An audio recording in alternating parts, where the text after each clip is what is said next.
that moves you. We get it because it moves us too. Goodyear, more driven. I'm Kevin Witcher in our studios. Rise and Grind with Keyshawn, J. Will, and Zubin tomorrow morning, 6 a.m. to 10 a.m. Eastern, ESPN Radio, the ESPN app, and ESPN News. The boys will recap a Sunday edition of the NFL and preview the World Series. I promise we're going to have a matchup by the time they hit the airways in the morning. And a reminder, the World Series begins exclusively on ESPN Radio Tuesday night, 7:30 p.m. Eastern Time. In fact, every game of the World Series starts 7:30 p.m. Eastern Time. It will be Tuesday, Wednesday for games 1 and 2, then an off day before Friday, Saturday, and Sunday. Buster Olney, the Braves have retaken the lead, and now here comes the third Dodger pitcher of the night, Blake Treinen, with nobody out here in the fourth inning. And clearly, Dave Roberts looking for a ground ball. During the course of the regular season, his ground ball to fly ball rate, 4.36. Boog, you know, that is a staggeringly high number, and that's what the Dodgers need right now. Buster, let me ask you this really quickly. Do you think about having Nick Markakis bunt in this spot? I would, just based on his at-bats that we've seen, because we've seen him get blown away by fastballs, especially up in the zone. You assume that's how the Dodgers would attack him. Yeah, I mean, look, it's interesting because that in this spot, I don't know that I would have much of a problem with it because that increases their chances to score. Let's see what happens. Trying it up here. And a pitch. Swing and a foul straight back. He's not bunting. And a count 0-1. Now, it is worth pointing out, Nick Markakis, his last sacrifice bunt in the regular season was 2007. What were you, like 20 then? Watching Saved by the Bell. That's right. It's crazy that you can go that long without putting down a bunt. Here's your 0-1. Swing and a foul straight back. And quickly 0-2.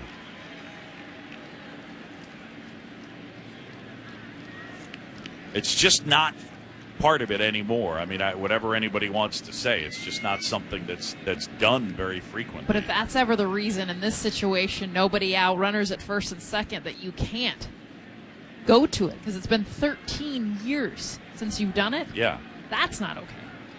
What's not okay? That's the reason you can't. If that's the reason, you don't go to it now. The 0-2 is popped up, foul third base side. That'll get out of play. Because it's that foreign of a concept. It should always be something in your tool belt. Doesn't mean you have to do it, but especially in 162 games, this year's been way different. But the last 13 years, have that be something that you can still do, especially from the left side. Swanson out there at second. Riley, the runner, at first. Austin Riley, the RBI single to give the Braves the lead. And now time called.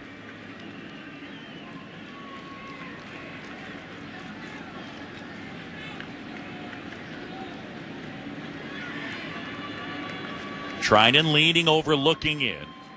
Blake Treinen working for the third straight day. Here's the 0-2. Check swing, and that's in the dirt. And the runners are going to advance. It kicks to the right of Will Smith. Well, there's your sac bunt right there. On the wild pitch, Smith not able to keep it right in front of him. And now with runners at second and third, an opportunity grows even greater for the Braves. Tough pitch for Will Smith. He got his glove in the right place, bounced off the top of his chest to his right.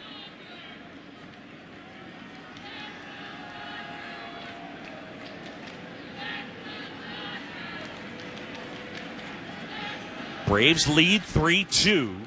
Nobody out, second and third time called. The count 1-2. It's Game 7 of the National League Championship Series.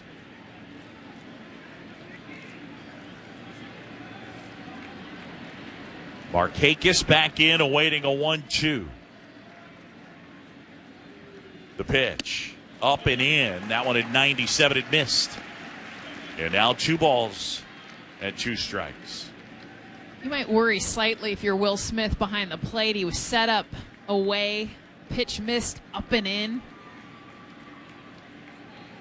That fastball is not something you want to miss with. Runners at second and third. Yeah, well, that's the harder pitch to block, that's for sure. The 2-2. Swing and a foul ball. That's off to the left and out of play. And Markakis just having trouble getting the bat extended right there. Braves have taken a 3-2 lead. We're in the top of the fourth, second and third. Nobody out. It is Game 7, a series the Braves led 3-1. And the Dodgers were able to rally and force this Game 7.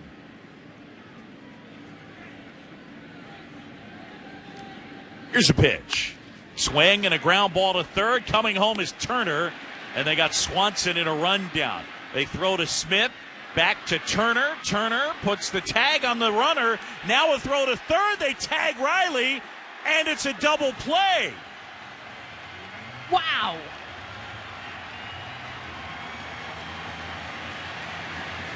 And Austin Riley is saying to the guys in the dugout, you better look at that one. Turner lunging for Swanson. You couldn't really tell whether he actually tagged him. Smith to Turner, and then Turner chased him, got him, and then flipped back to third.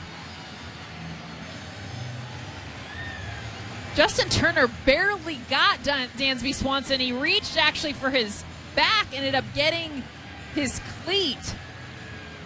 And for Austin Riley, if he is, I think they might look at it, thrown out there at third base for the double play. I mean, that is not smart base running.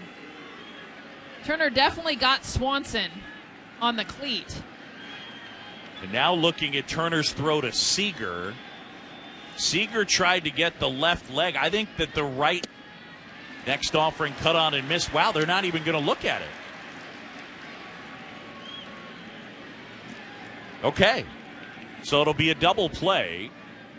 And that'll go 5-2, 5-6. The pitch. And that one a little bit low. Markakis at first, and there are 2 outs. And that could end up being absolutely huge.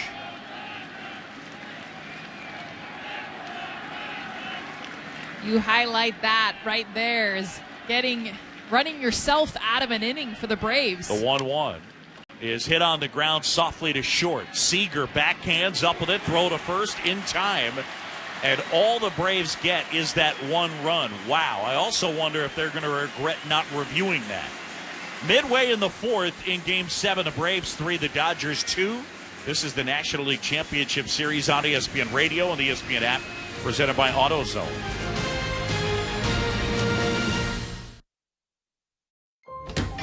Does this place look haunted? No, I don't think so. What about those 2 creepy girls? Come stay with us. That is truly frightening. You know what's really scary? Missing out on Geico's great service. With Geico, you get 24/7 access to licensed agents. Thank you, creepy girls. Want to see our room? We're gonna sleep in the car now. Happy Geico-ing. Switch today for 24/7 access to licensed agents.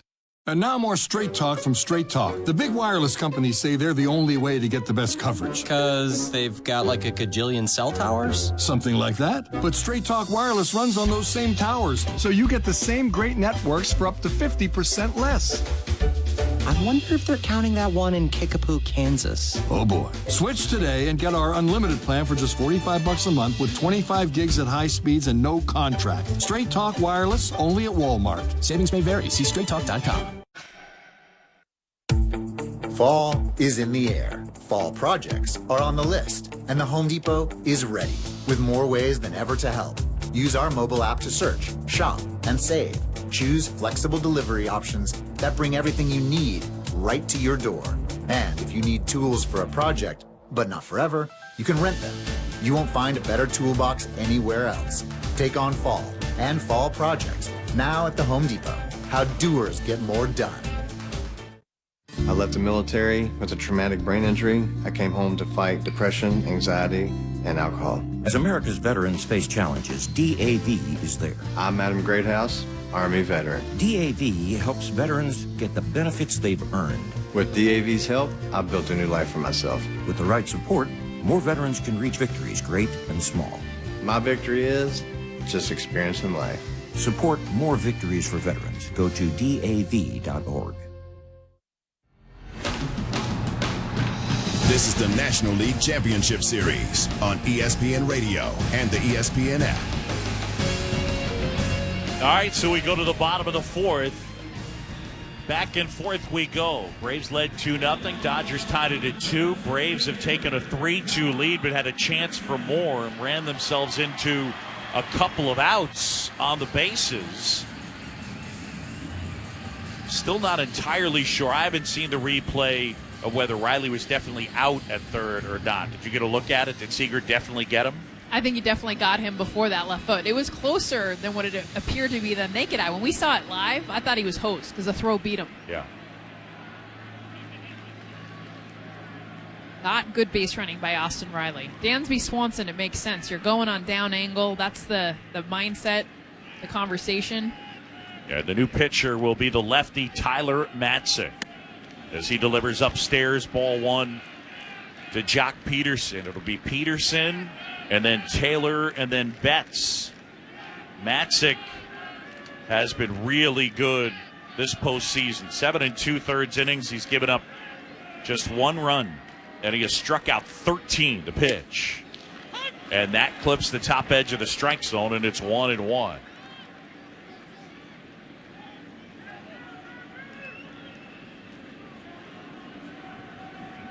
Justin Turner also got extremely lucky diving for Swanson and barely getting his cleat. He misses that. They score another run, and Riley's on third. The 1-1 is cut on and missed. 98 from the lefty. And the count 1-2. Peterson a single hit.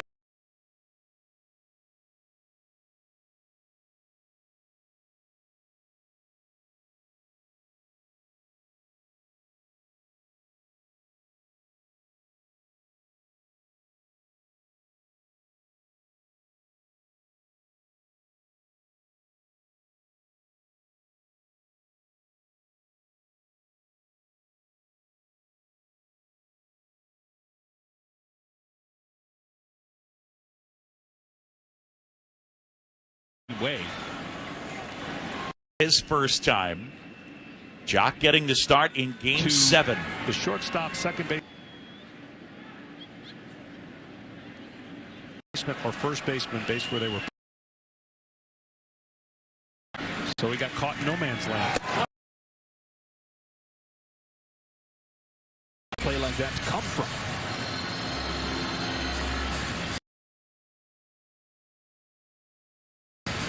Done a lot of good things in this.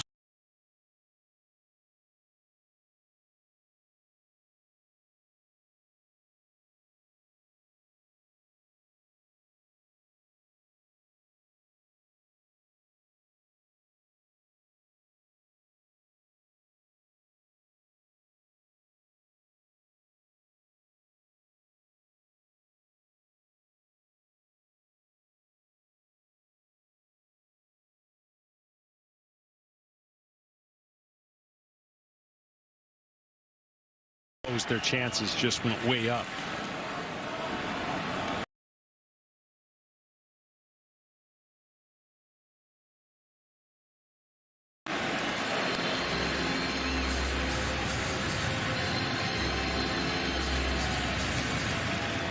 Jock Peterson, 130 career home runs, 121 of those against right-handed pitching.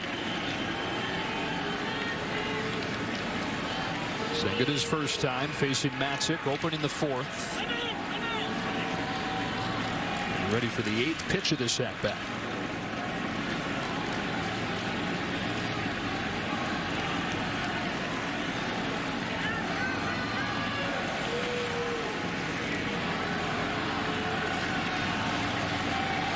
Three-two.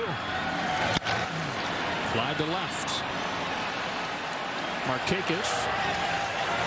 For out number 1 as we look back at that double play in the top of this 4th inning. Well, you can see it's right in front of you, and right there's no chance that Dansby can score, and he's trying to stay in the rundown now, and they ran it so well that Riley on the backside wouldn't commit. He went back and forth, and at this point, he's in big trouble once the tag is made and the awareness of Turner. It was so quick that Trinan now has the opportunity to possibly stay in the game and pitch another inning for the Dodgers if you want, when he was trying to wiggle out of that jam.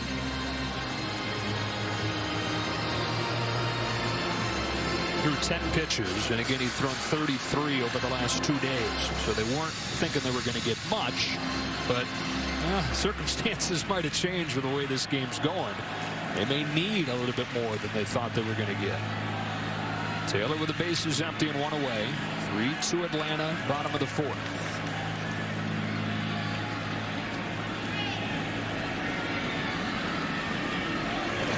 Strike 1. Just as we start to think they may squeeze a little more out of Trinan. Restart Gratterall. He loosens up at 75 miles an hour playing catch. Yeah. The guy's got a sick arm. Taylor muscles one into right center field. A base hit.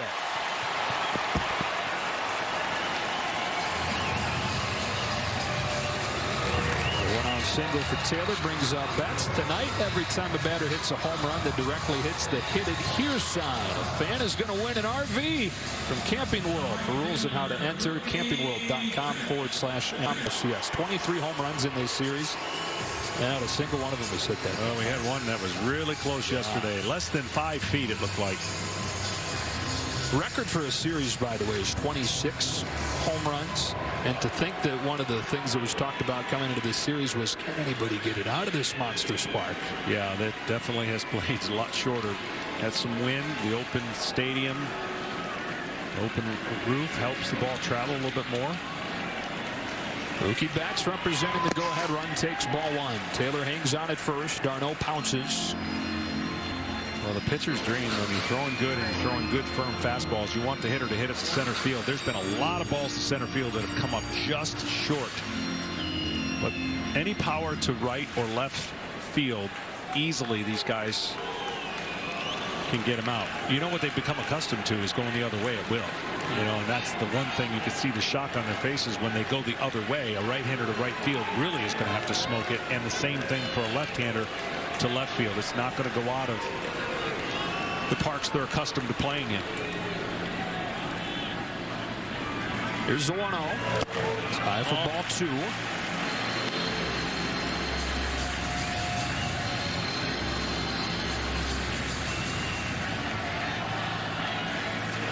Well, the Dodgers have had their opportunities for the last couple days to do more offensively. They've reached base in 13 consecutive innings, but only managed 5 runs total.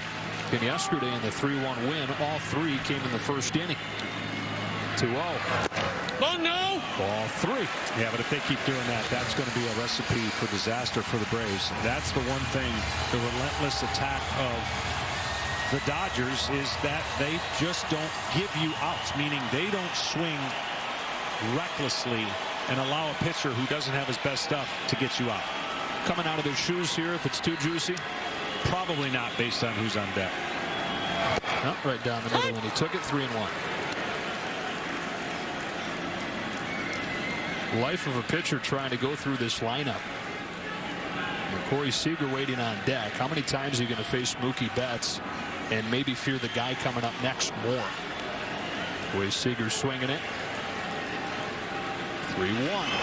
Ball 4. Ball 4. First and second for Seager.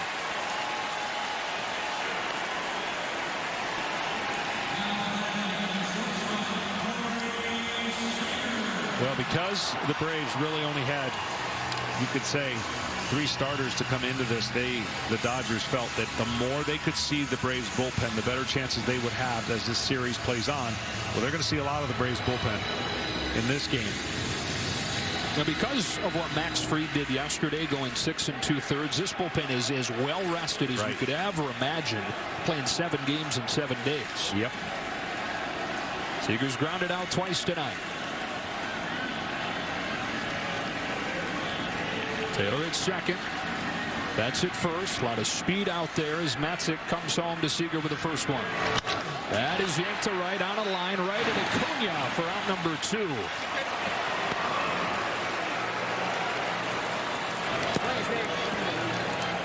Tell you what, even his outs are loud. You're seeing it so good. That's a guy, if this game's late and he has a chance to beat you, you better walk him. That's how much respect I would have for a guy who's locked in like Corey Seager.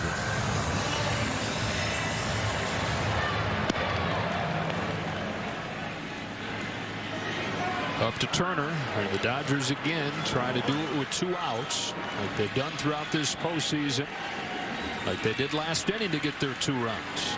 It started with a walk from Turner.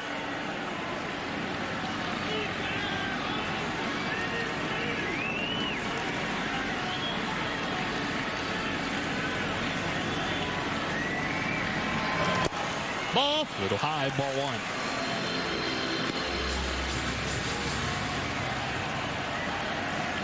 Justin Turner's another guy who talks about playing in the big stages earlier in his career.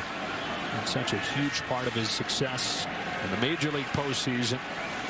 3 College World Series at Cal State Fullerton. One of the best postseason performers in Dodger history. Another chance here. He's ahead 2-0.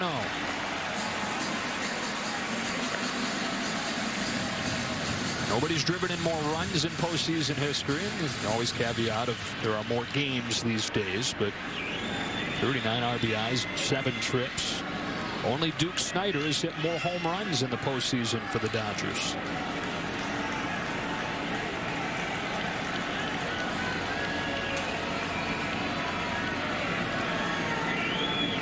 On 2-0, Turner takes ball 3, kicks away, runners advance. Tying run at third, go ahead run into scoring position. Not for nothing, but Tyler Matzik is not picking up. I mean, they might do this all the time, but he's not picking up the plate in time for me. He's looking at the runner and then starting the home plate. And now he's worked himself into a really tough jam here with Muncy on deck, 3-0 count.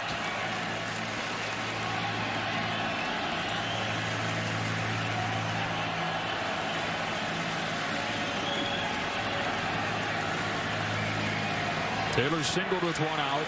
That's walked. Second and third for Turner, who waits on this 3-0. Green light, comes up empty, strike 1. See, that time he just looked straight at home plate. It's okay to take a check and look at the runner, but then at some point you pick up your spot so that you can deliver the ball to that desired location.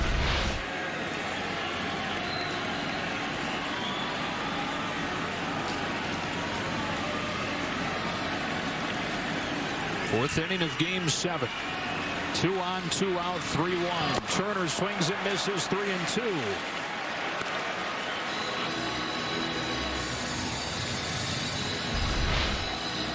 Last 2 fastballs, top of the zone by Turner. Doing it again.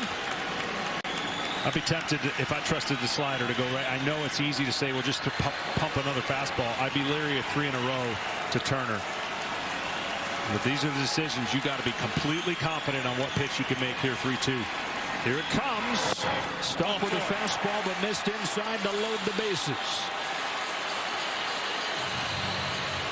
Turner's second walk, and it brings up Max Muncy,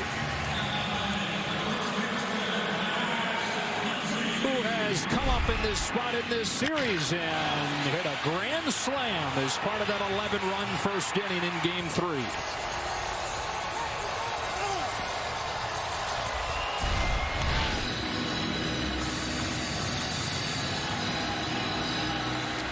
Tonight he's 1 for 2, strikeout, and he's doubled in score. He actually on the season had reverse splits, meaning higher average against left-handers than he did right-handers.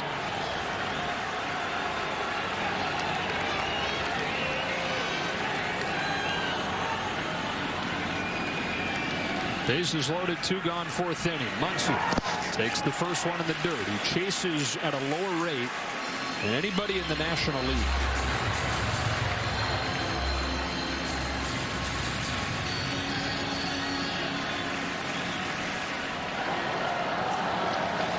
Shane Green warming. It's going to be a relay race to the finish for both these teams in Game 7. Either starter pitching into the 4th.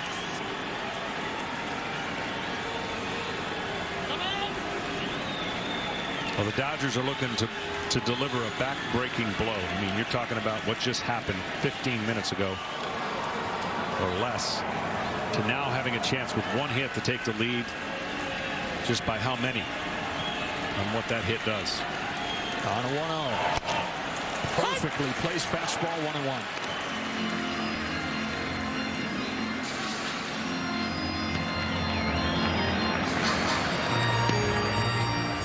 Max Muncy in 3 trips to the postseason with the Dodgers has 8 home runs.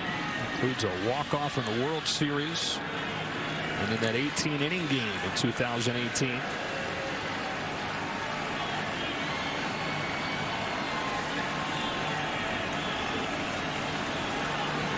He's got him loaded here in the 4th. The 1-1. Muncy watches ball 2.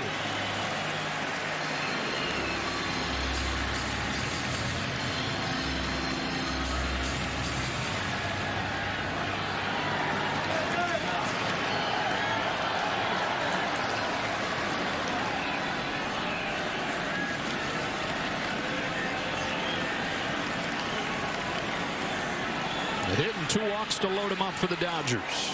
Can Muncy cash in?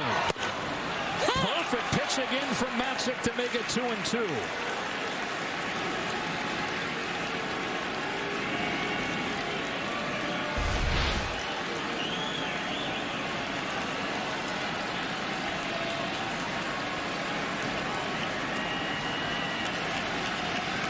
Very close on both ends. Fastball's up top of the zone. Muncy only weak spot where he'll expand the zone. Rarely does he go in or off the plate swinging wildly. Bases loaded, 4th inning, 2-2. Got him swinging, and Matzik gets out of the bases loaded jam. The Braves 3, the Dodgers 2. Back after a word from your local Fox station here in Game 7. Start Saturday strong with the return of Big Ten football on Fox. Here we go.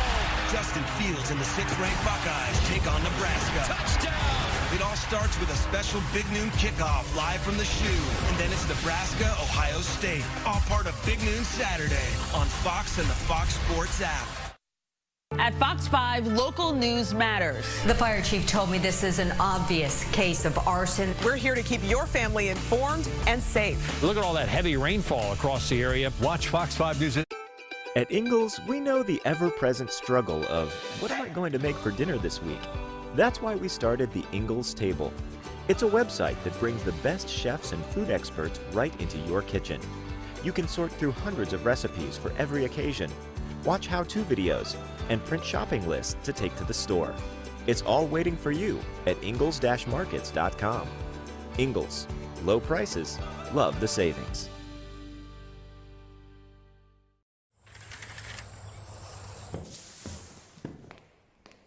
Back to work. Something we used to say without much thought. Now, it's never carried more weight. We know things will be different, but are asking ourselves, how will it work? How will we put our heads together in a space that makes us feel safe? How can we avoid fixed costs in a variable world? How do we build a business without building an office and transform the workspace from a place to come to work to a space where work comes to life? How do we go from what wasn't working to what will?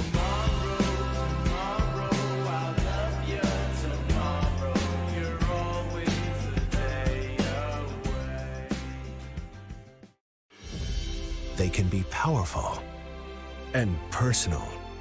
They shaped us and defined us.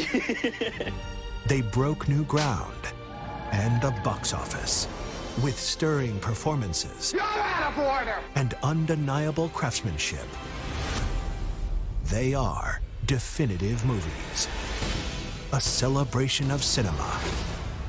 You can find movies on over-the-air channel 5.2. And build your deal today.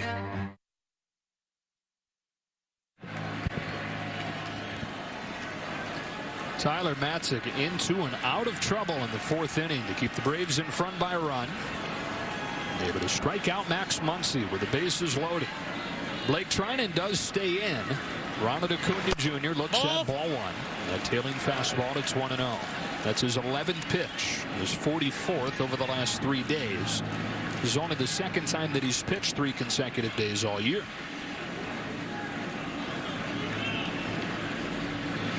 Well, the biggest thing to remember in these games, which is so difficult when you're out there, is to not forget about pitching. You're so stuck on every pitch, having the max effort, spin it as hard as you can, throw it as hard as you can, and you can work yourself into some tough situations if you forget that you still have to pitch. And that's why these games are so interesting, because the stress, how important it is, what it means, it's hard to put that aside and have your brain not think all those things and compute when you're out there to have tension. And tension takes you away from your true mechanics and your ability to feel the baseball, feel the bat, throw, everything. 2-2 on Acuna.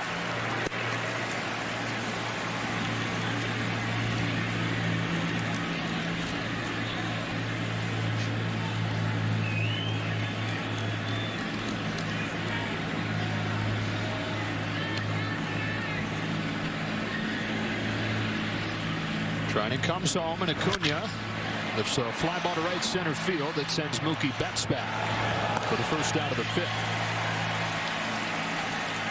Well, a huge inning with the bases loaded. Started off with a slider, but then the fastball that he threw next, that was huge for him and his psyche, and then he went out there every chance he could. Big pitch right there that changed the at-bat, and then, of course, he went right back to that fastball, the arm side, glove side, sorry, for Matzik. Nice job, and that inning as a whole could have been graded a D- for the Braves if it would have went. It could have got much worse. Freddie Freeman lifts this one way up there. It's like Betts didn't see it at first. Now goes back, jumps, and he does it again. Mookie putting his stamp all over the NLCS defensively.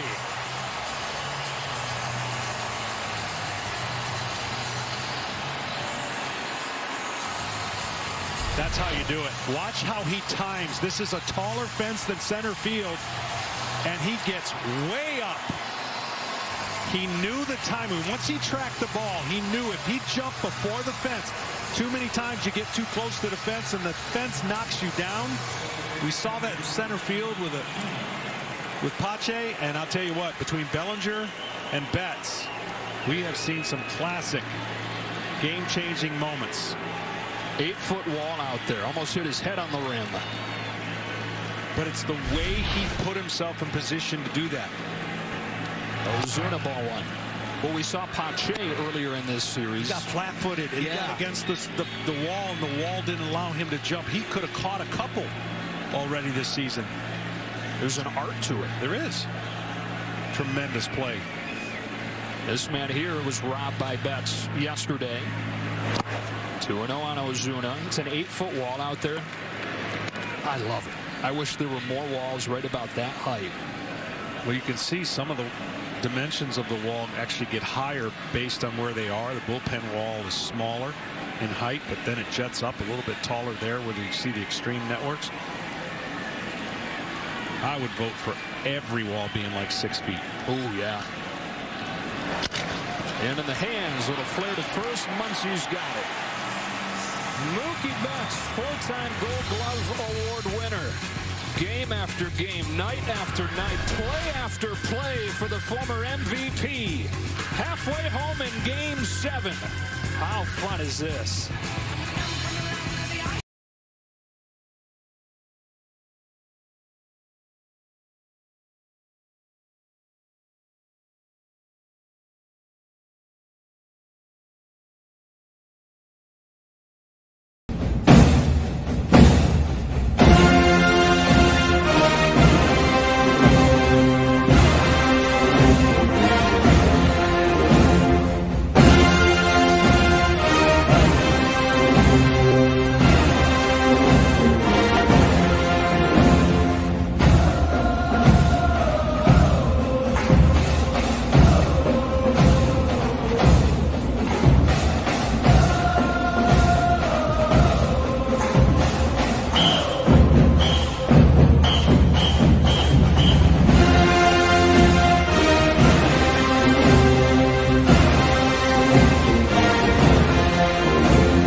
There's been some fantastic defense in this series. Some highlight plays, guys climbing the ladder to bring them back.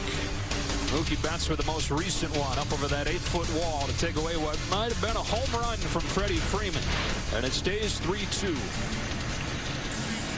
Incredible. Nothing like robbing a home run. You've done it before. There's so many times. Can BP? Yeah. Kidding me? There's a card of you doing it. Yeah. Right? Shane Green. So just one inning from Matzik as Green comes on for Smith, Bellinger, and Pollock. Strike one. Started him with an off speed. Will Smith has driven in the 2 Dodger runs in this game, back in the 3rd. Green had yesterday off, but pitched 3 straight days before that, games 3 through 5.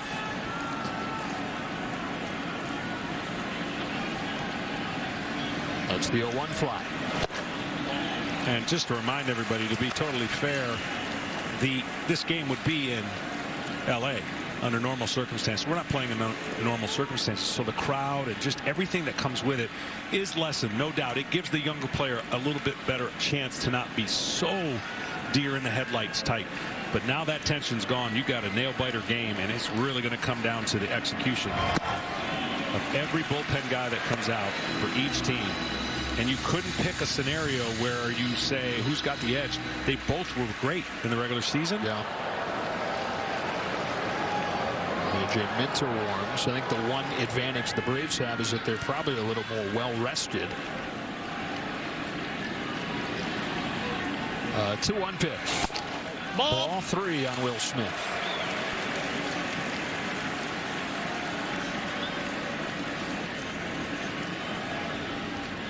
And I don't think either manager from this point on is going to let one of his guys get in too big of trouble. Now, they got to face 3 guys. Shane Green's got to face 3 guys, so that's the minimum.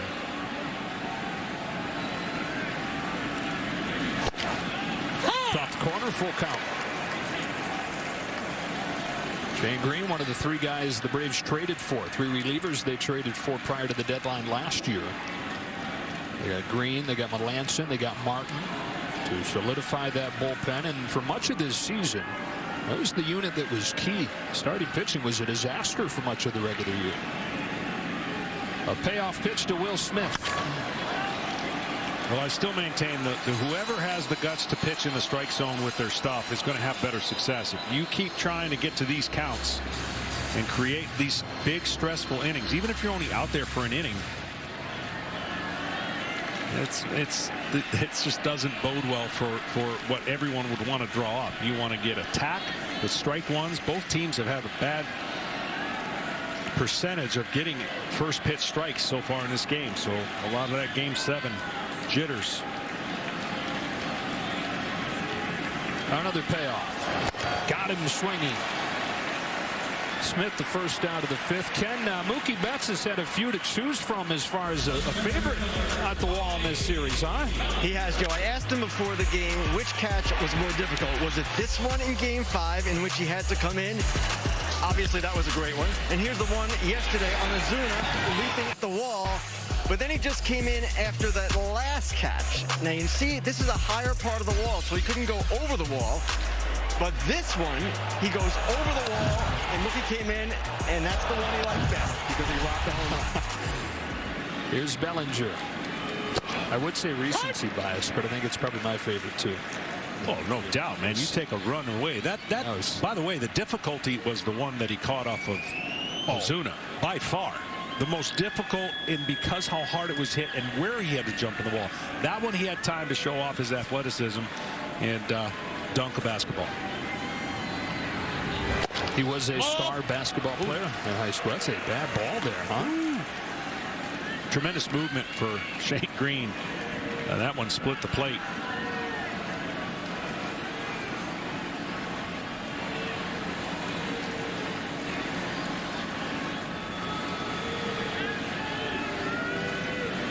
Green to Bellinger with a 1-1. Ball 2.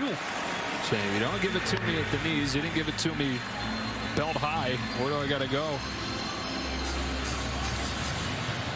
He loves that backdoor slider against left-handers where he's trying to give the illusion it's a ball the whole time, and a last-minute break catch the outside part of the plate. That one was just a little too low.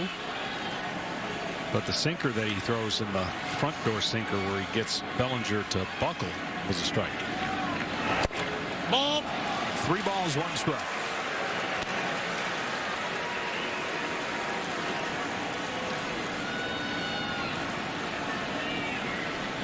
See, my point about being aggressive, I mean, you don't ever want anyone to hit a home run off you, but if you're aggressive and you know you got a 1-run lead, it's solo home run's not the end of the world. It's the walk that creates a bigger rally for whatever reason.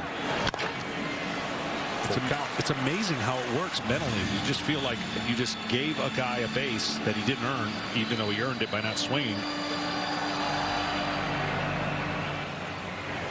There have been 9 walks in this game. That already ties a Game 7 record. Got to go back to 1909 to find the last Game 7 where there were this many walks. 3 of the 9 have come in to score. On a payoff, Bellinger takes ball 4. There's number 10. History in terms of walks in this Game 7. The 10th for these 2 teams. Tonight's telecast is sponsored by Progressive Insurance. Save when you bundle auto, home, or motorcycle insurance.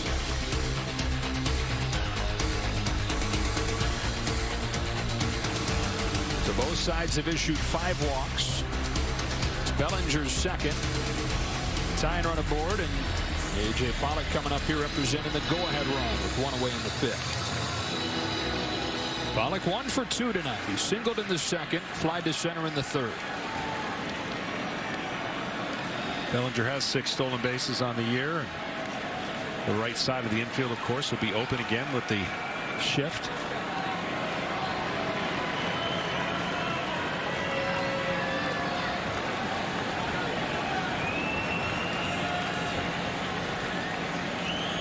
Green's first one to Pollock. Punched in the ground right to Albee. Shovels to Swanson. Tailor-made double play to finish the 5th.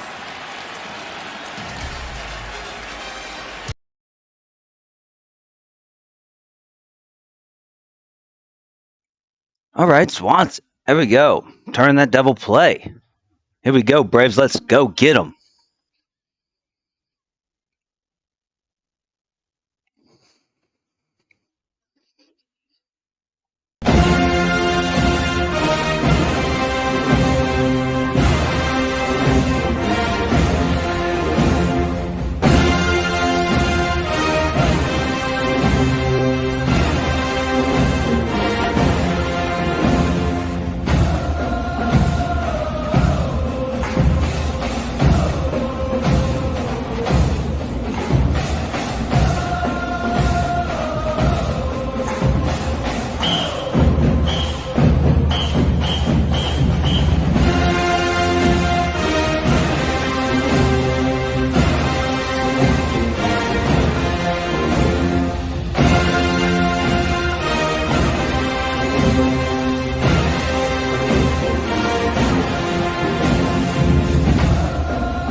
The MLB app is the one place to get everything your favorite teams chase to the pennant, including video highlights, pitch tracking, and much more. Download the app today for the postseason in your pocket.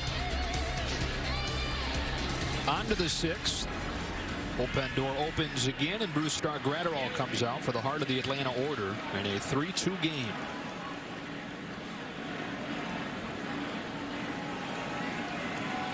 And yesterday off, Dave Roberts said Gratterall is feeling some soreness. That is strike one on Darno. At 101, his arm must be killing him. No, I get it. You can't throw every day, but this is the easiest 100-mile-an-hours you'll ever see. Strong. Shatters this bat, and he's got Darno for the first out. I want you to see something that typically doesn't happen. Watch Green pull his glove back for an easy double play. Can't tell you how many times a pitcher goes to get that ball, forgetting where his defenders are and tipping that ball into a troubled situation. You can see Freddie Freeman going, way to go. Easy. Leave it alone. It just goes against your instinct. It does, because that used to be, of course, a base hit when you hit it up the middle. Here's Albies taking ball one. Albie started that double play. He's got one of the 5 Braves walks in this game and came in to score the go-ahead run on a Riley single in the 4th. On a 1-0 from Gratterall, he watches ball 2. This is where Albies likes to sell out and attack a fastball in the zone for his homer swing.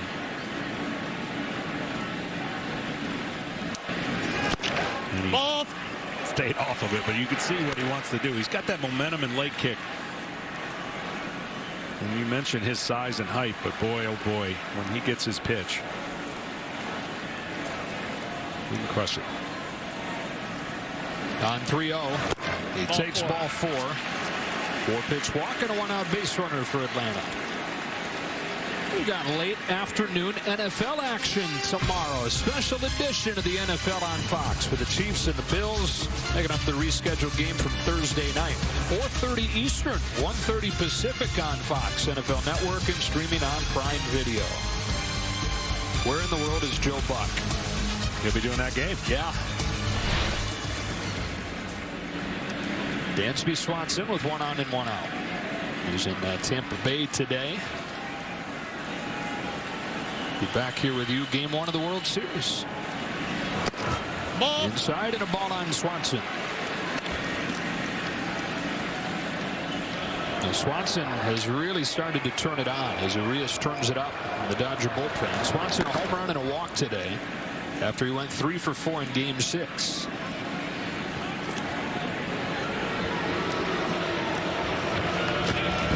Well, if you leave one over the middle third, the inner third of the plate, that is where Swanson does his damage. He loves that pitch.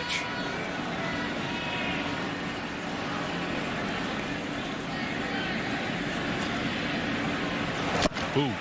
Well, you can get away with it a little more when it's 99, I guess. Yeah. Middle.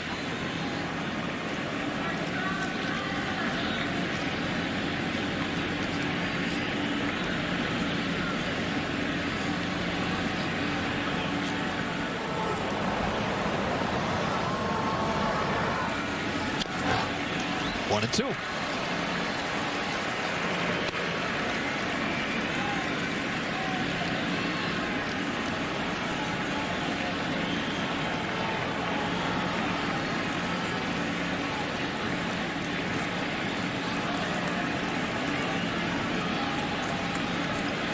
Put away pitch against Swanson usually is a slider.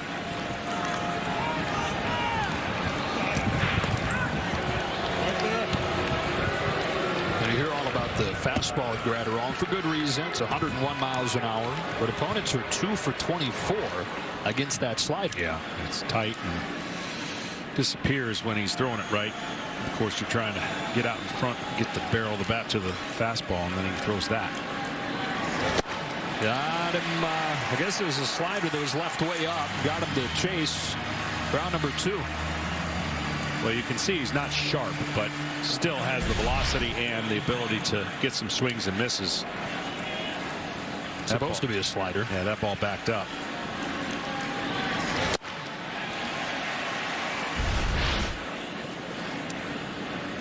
Would you believe that Brusdar Graterol has the lowest strikeout rate in the National League? Well, part of it has to do with the sinking fastball versus a four-seam fastball. Sure. And so what happens is, you know, even at 100, you're able to track the two-seamer a little bit because of the movement. The four-seamer gives more of a hop to it, and you could pitch up in the zone. Here's Riley.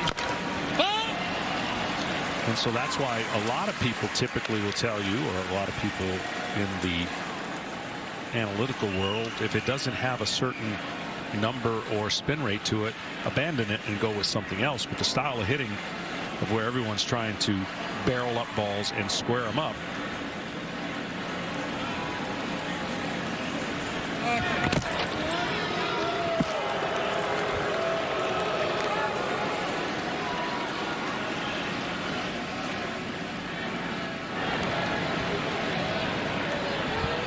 He's walked with one out. Got a good lead over there at first. He has a stolen base tonight. Not going here. He's a swing and a miss at 100 from Riley, and it's 0-2. But the bottom line of no matter where you are with what you're trying to throw, if you hit your spots, it doesn't matter. It's just we've taught arms to live in the zone with the max effort and let that get a guy out.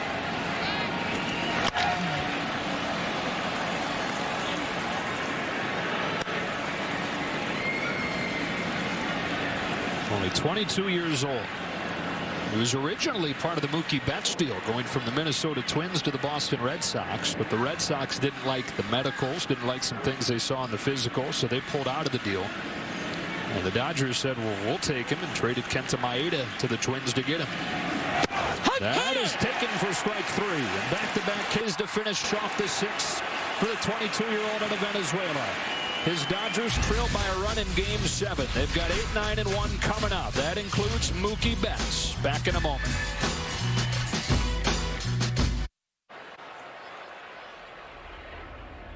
What's he gonna chase? The slider? Nah. The changeup? Oh, I've got it. Curveball.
We got this, Braves Nation. Welcome to the stream. If you're here for the first time, subscribe to the channel.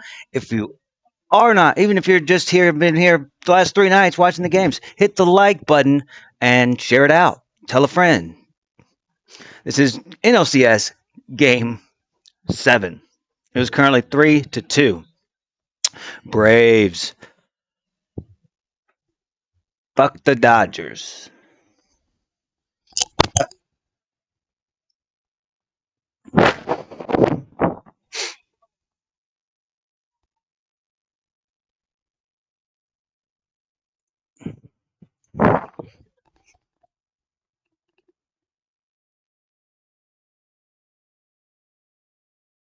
Enabled Android devices.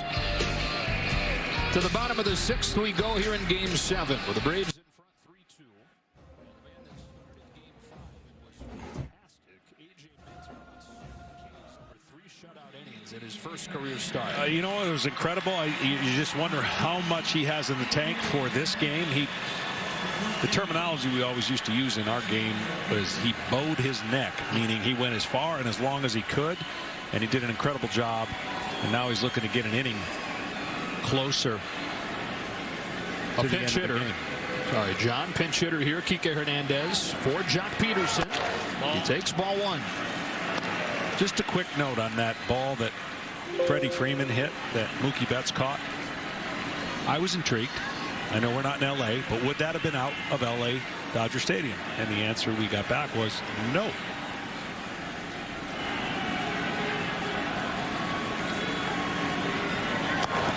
Check swing, foul 1-1. That, according to the metrics of how far that ball would have went and velocity and launch angle and all those things that you try to figure out. StatCast doing it for you. Hernandez in this series 3 for 11. Does have a home run. It's another guy who's had some big postseason moments. 7 career postseason homers on a 1-1. Takes high, ball 2. It's been a few days for Minter, but he threw 42 pitches. That was his longest outing since his final game at Texas A&M when he tore his UCL. Underwent Tommy John surgery.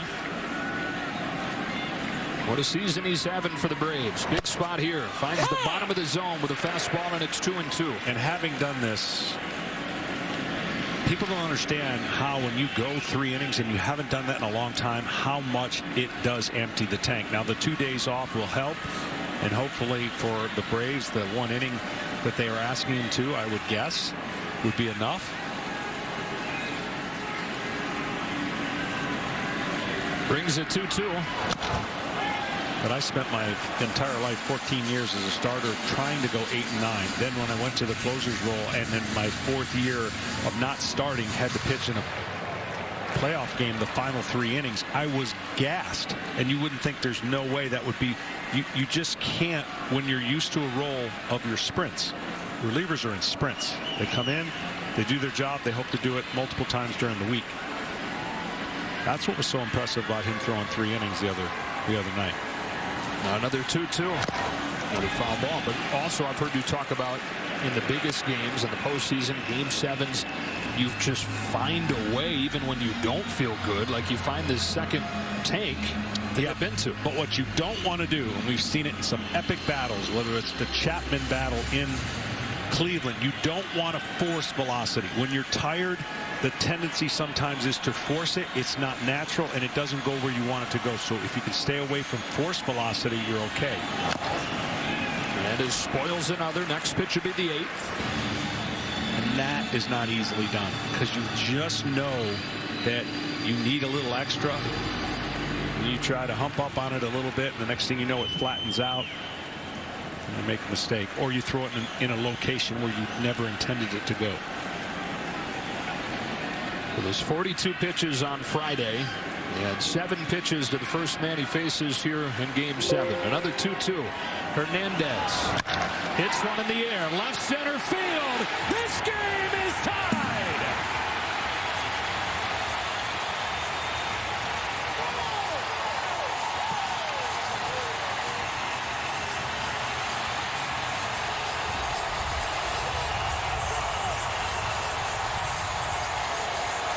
On the 8th pitch, his 8th career postseason home run, and it's 3-3 in the 6th inning of Game 7.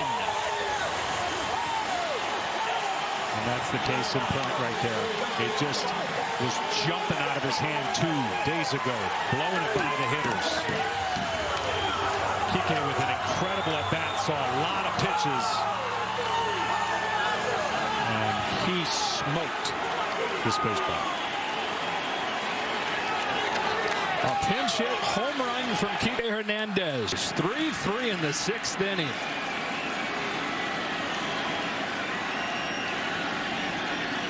Chris Taylor now takes high ball 1. This right now is giving you everything you hope you get from a Game 7, which is a gift in itself, but tied up into the late innings, winner to the World Series.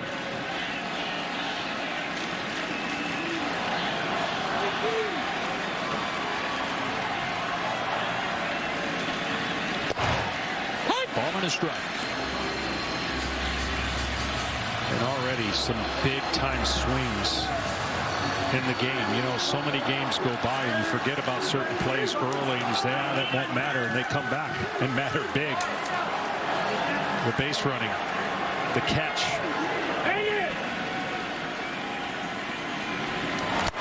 Ball 2. From the standpoint of getting in and out of trouble, eventually it catches up to you. But to come off the bench and hit a pinch hit home run to tie the game, pretty incredible. We were talking about it with a guy he pinch hit for, Jack Peterson. Some guys are just wired for October. 2 balls, 2 strikes on Taylor. Hernandez had that 3 home run game at Wrigley Field and the clinching game against the Cubs a few years back. Send the Dodgers to their first World Series since 1988. Still looking to win their first World Series since 1988.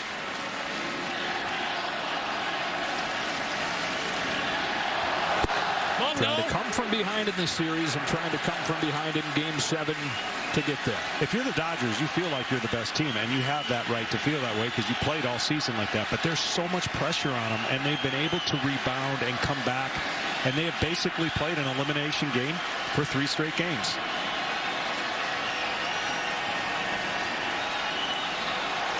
On a payoff, Taylor yanks one down the line. That's a fair ball into the corner.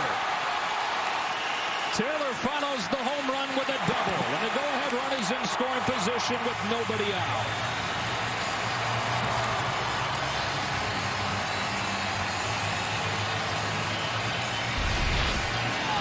Well, he got one to middle, in, and he knew it.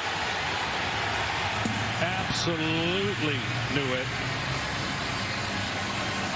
And the Dodgers are starting to feel a little more comfortable. Man on second, nobody out, and again, Minter.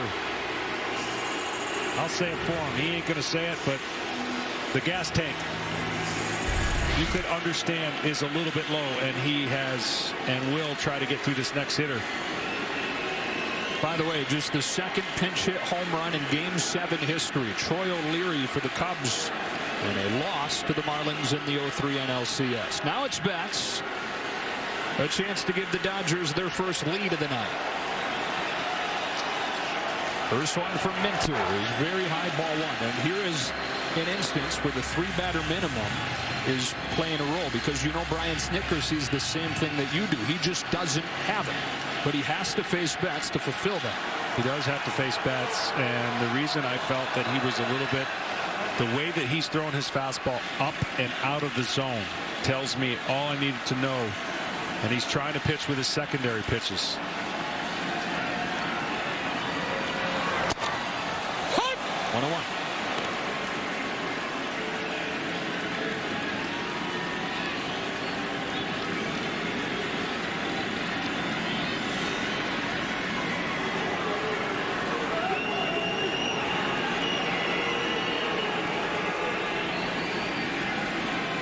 Dodgers have not led in this Game 7. That slips one in the air to center field. Pache moving to his left, settles under it, makes the catch. Taylor advancing to third. And the go-ahead run is 90 feet away with one gone in the 6th.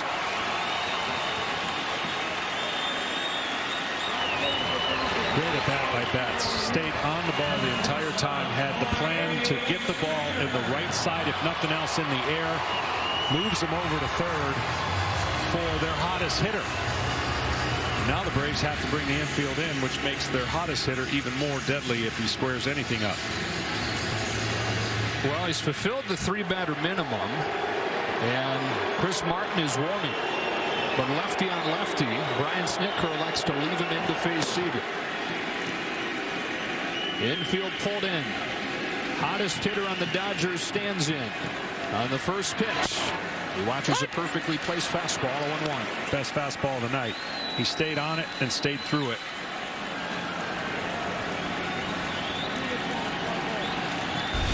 Seager's going to take that 100 out of 100 times, knowing there's nothing he can do with that pitch. Let the umpire decide.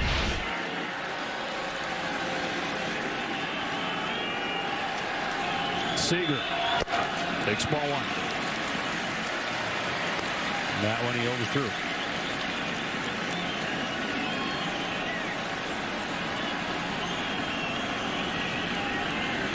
The sign may come true if the Dodgers win this series. NLCS, he's got 5 home runs. He's driven in 11. You can drive in 12. The Dodgers would lead for the first time tonight. On a 1-1 pitch. It's a ground ball to second. Albies comes home. He's out at the plate. Darno puts the tag down on Taylor, and it stays tied at 3. All right. There's one. Get him, boys. Let's go, Braves. That big hop right there could have been trouble. Nope. Denied. And Darno goes over and applies the tag. I mean, I think he would have slid too far right if he even was. Yeah. Dodgers have tied it, but the go-ahead run cut down at home. It is Nope. Denied. It is 3-3 in the 6th inning of NLCS Game 7. Welcome if you're just now getting here, and I hope you enjoy it. And, yeah, like the stream. Everybody hit that like button, and let's go Braves. Let's get them, Braves country. Introducing Boost Mobile's all-new Shrink It plan. The longer you stay, the less you pay. Start at just $45 per month. After 3 on-time payments, your bill shrinks to $40 per month. Then bam! After 3 more on...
And if you've committed to slide head first, you have no chance against the catcher. It's going to take somebody to recognize that you can still run over the catcher in these big moments and have a chance. That way, you have no chance. Great job by Darno. Great job by Albies. And the throw takes you into the path of the runner, which allows you to block the plate because everyone says, I thought you can't block the plate anymore. Well, in that case, you can, and somebody's going to have to run in and change the flow of that play. Chris Martin is on for Justin Turner, and he pours in strike one. Martin yesterday, John, threw a career-high 30 pitches, and so Brian Snitker banking on the fact that there are 2 outs here. He'll be able to get the job done quickly and not have to face 3 hitters. Perfect scenario to come in, and like you said, unless it's a prolonged inning, Snitker could change after he gets the last out.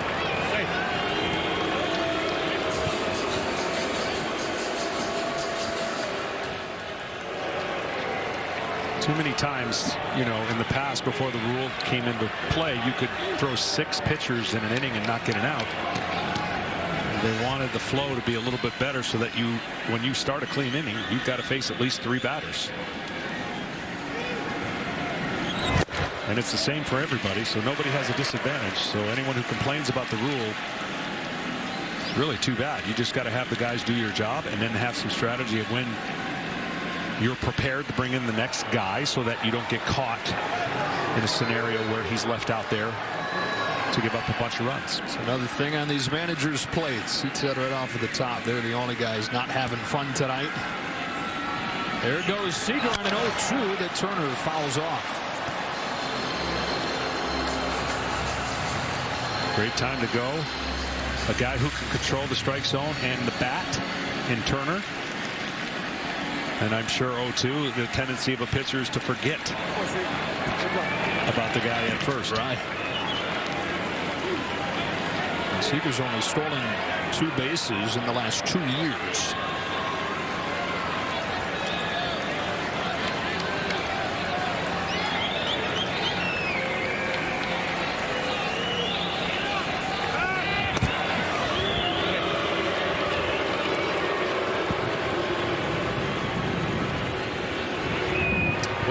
first 6 innings, I can't remember too many. I've been blessed to do a bunch of these games now as a broadcaster and playing a bunch of these games. It's about as much action as you're going to see in 6 innings with the twists and turns being what they are. What do we got coming over the final 3+? 0-2 coming. Turner fouls it off, stays at 0-2. He's walked twice tonight. And as we showed you that play, that ball hit the mound and it actually slowed it down for a hop to Albies. But Albies needed to throw the ball in the right area, right? You got to still make a good throw, and then Darno did the rest. Slowed it down, but as you pointed out, kind of a funny hop too. Yeah. A good play just to get it cleanly.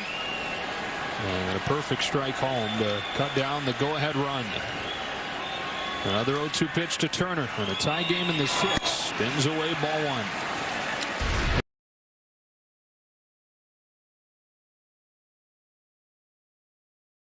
Here's the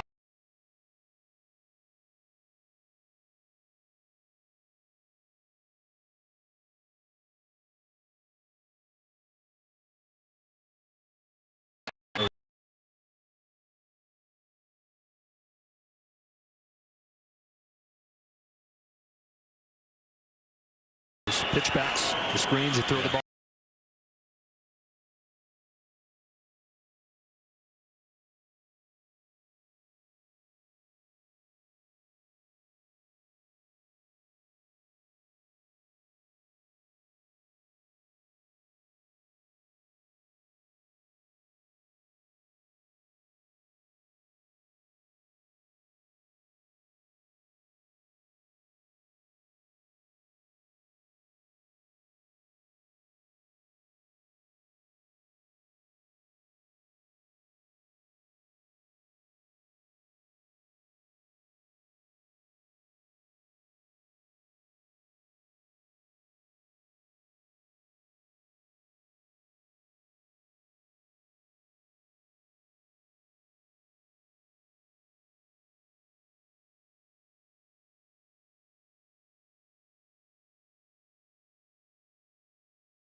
Informed and safe. With breaking news, The latest information on the pandemic, plus weather and traffic.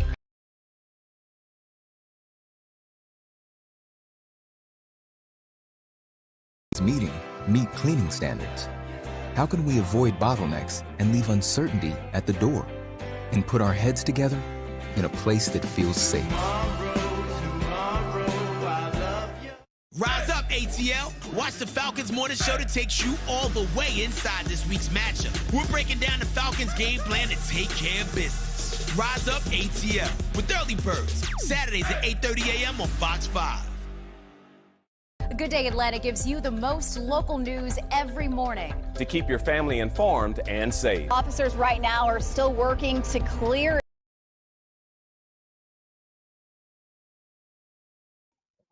All right. Well, again, this is the NLCS game 7. It's intense, people. It's very intense at 3-3.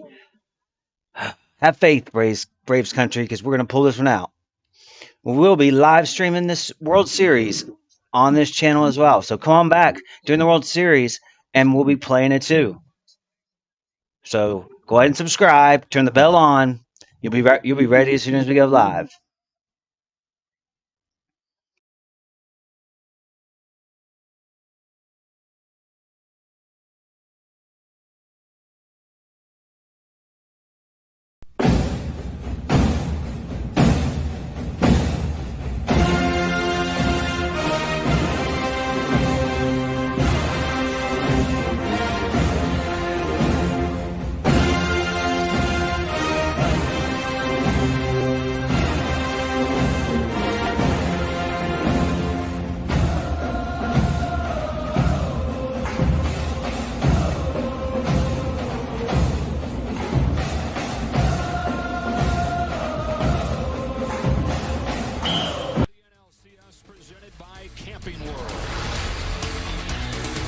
Tied at 3 to the 7th inning in Game 7.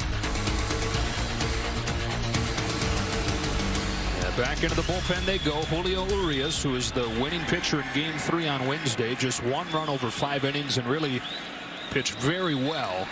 And it comes back here in the 7th and a tie game. Pinch hitter for the Braves, it's Johan Camargo. Swings and misses, strike 1.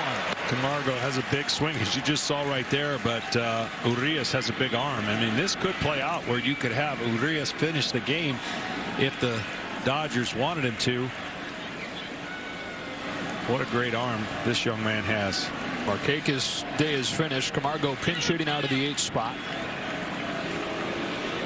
So you will likely see Camargo stay in the game and play third, and then Riley move from third to left. Which weakens the defense a little bit for the Braves, just as a note of what Riley has been at third. He's become a much better outfielder, but way better third baseman.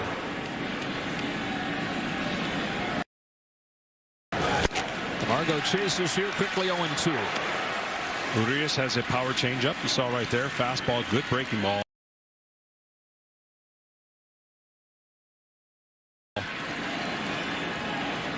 And I think he's one of those guys meant for this. And just another byproduct of the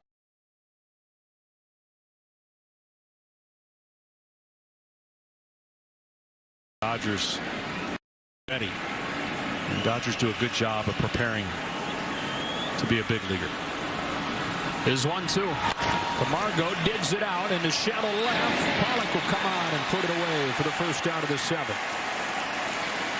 Well, the World Series begins Tuesday. It's the Tampa Bay Rays out of the American League to take on the winner of Game 7 tonight, all starting Tuesday at 7:30 Eastern, 4:30 Pacific, only on Fox and the Fox Sports app. Here's the full schedule for the World Series. It will go back to the traditional 2-on, 1-off. And you won't have a travel day, but you will have a day off to reset the pitching staff after 5 games in 5 days in the division series, 7 games in 7 days here in the championship series. Tied up, the 9-hitter, Christian Pache shows bunt, takes ball 1.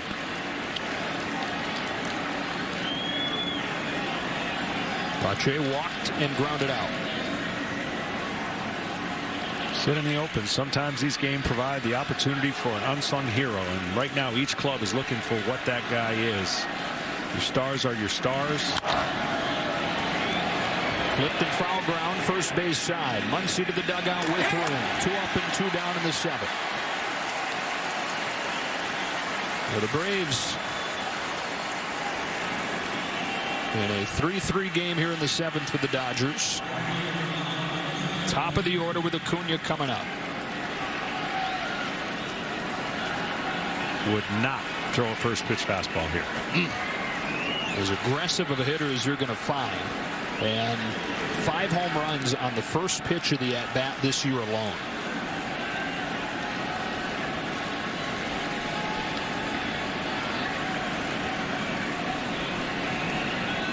Here it comes. Fastball to the top of the zone. Gutsy and a good pitch. Yeah. Gutsy is right. Well, you've seen Acuna hit a ball a mile many times. Urias gets strike 1 on him. Home with the next one. What's interesting, though, he is a much different hitter off of left-handers than he is right-handers. Not at much success off the fastball average-wise. He actually does better with the curveball and the changeup off the left-handed pitchers as opposed to right-handers. 2-1.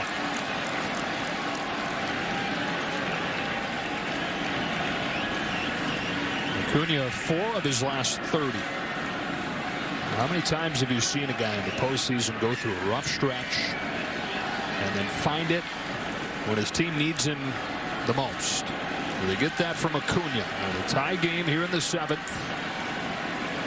On a 2-1 from Urias. He pops it up. Julio Urias, who the Dodgers plan to lean on as this game moves later and later. Goes 1, 2, 3 in the 7th. We stretch in Game 7. Locked at 3. T-Mobile is the leader in coverage.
All right.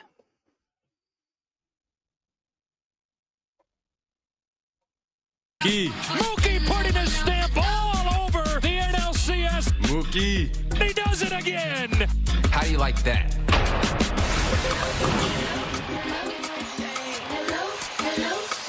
Well, Mookie and the Dodgers are tied with the Braves at 3 to the bottom of the 7th inning here in Game 7. Winner to the World Series to take on the Tampa Bay Rays. Here to be Max Muncy to lead it off. Then Smith, then Bellinger. And in somewhat of a surprise, coming off a career-high 30 pitches 24 hours ago, Chris Martin is back out there. They do have Will Smith warming. First pitch of the 7th, way outside ball 1. And now it's about.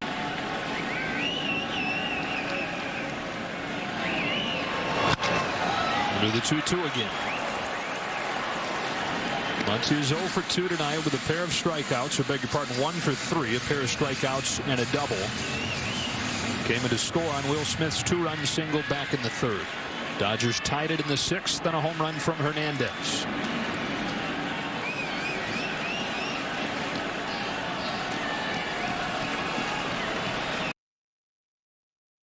Max Muncy leading off the 7th. Swings and misses. Strike 3, 1 gone. Tonight's telecast is sponsored by T-Mobile, your ticket to the game with America's largest 5G network. And by Camping World, making RVing fun and easy since 1966.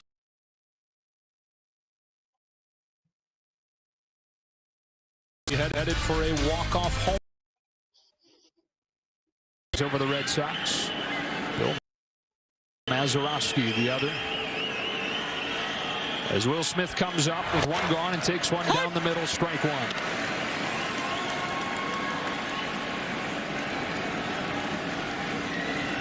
Been a crazy postseason for Will Smith. He started out hitting the ball hard, getting nothing to show for it, going 0 for 11.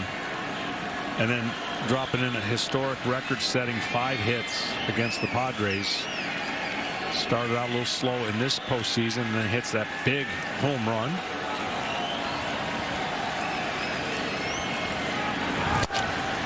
Behind 0-2. And then the big base hit that drove in the 2 to tie the game. So timing's been pretty good. For the 25-year-old in his 2nd big league season. Hit 15 home runs in 54 games last year in his debut. You know, he's even better here in his 2nd year. Waits on an 0-2 from Martin. Back-to-back strikeouts for Martin. 2 gone in the 7th. And now a quick word from Bacardi.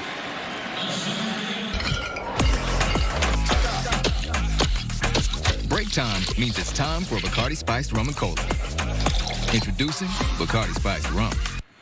Pretty awesome stuff what Chris Martin is doing, not too far from where he grew up. Arlington High School.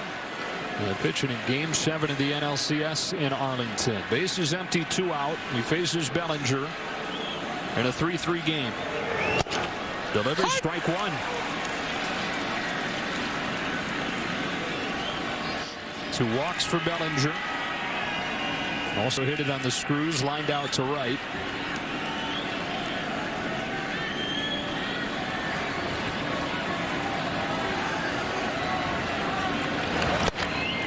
It's a ball. It's 1-1. Most of everybody this year has been beating Bellinger up and in, trying to crowd him. If he gets his hands extended and his arms extended, he can hit it a long way. A couple times he's hit it to center field, shaking his head, can't believe it didn't leave. But strong down, not as good up. On this 1-1, Bellinger watches it miss away. Ball 2.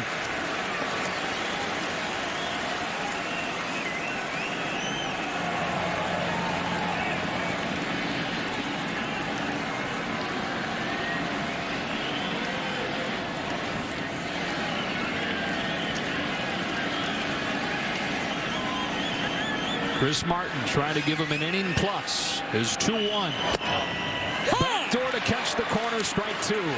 That was a backdoor cutter of the ages right there. I mean, he was coming off his fastball away, stayed on the cutter there, and got a call. Probably just a tick off the plate, but too close. And it definitely was off the plate. Now a 2-2. Slap that one foul. Martin to get the ball there the way his ball moves, then to try and jam him up and in and throw the ball tight in his hands, where Bellinger just hasn't shown the ability to stay off that pitch. But the strength of Martin and the call that Darno has been staying away to this point.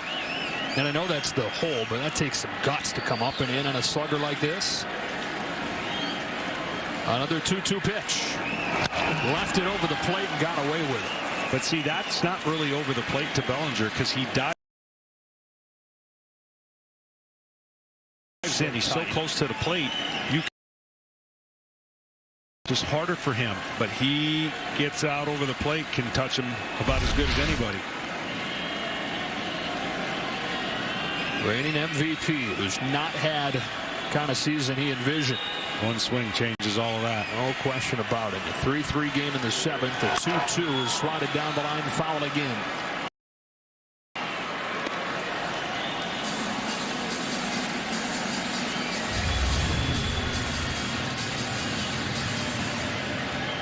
Bellinger, who was the Rookie of the Year in 2017, was the MVP last season. Been a great regular season player, but has struggled in the postseason throughout his career.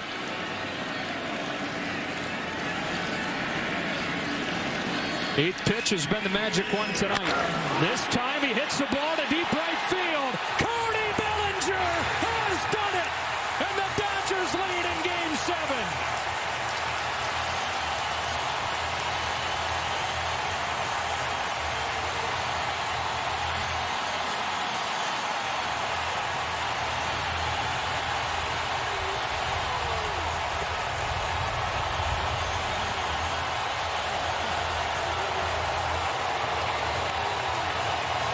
And it again comes on the 8th pitch of the at-bat.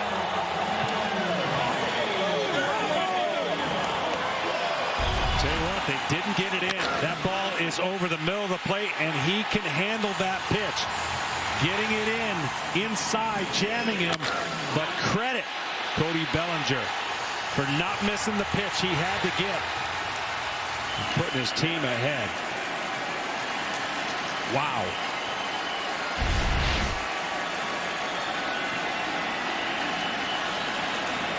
Second home run tonight, 16th of the series for Dave Roberts' Dodgers. Martin to Pollock, strike 1.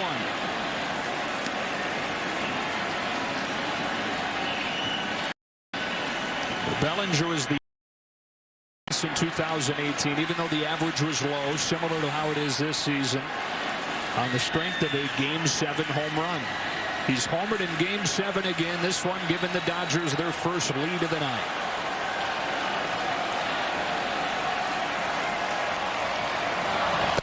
Another 2 on Pollock. Well, the amazing thing about that hole at bat is they stayed hard with him with fastballs. Didn't go to the curveball, but the bottom line is just never got the ball inside and up. And he fouled off enough pitches away, to his credit, to spoil and turn it into a long at bat.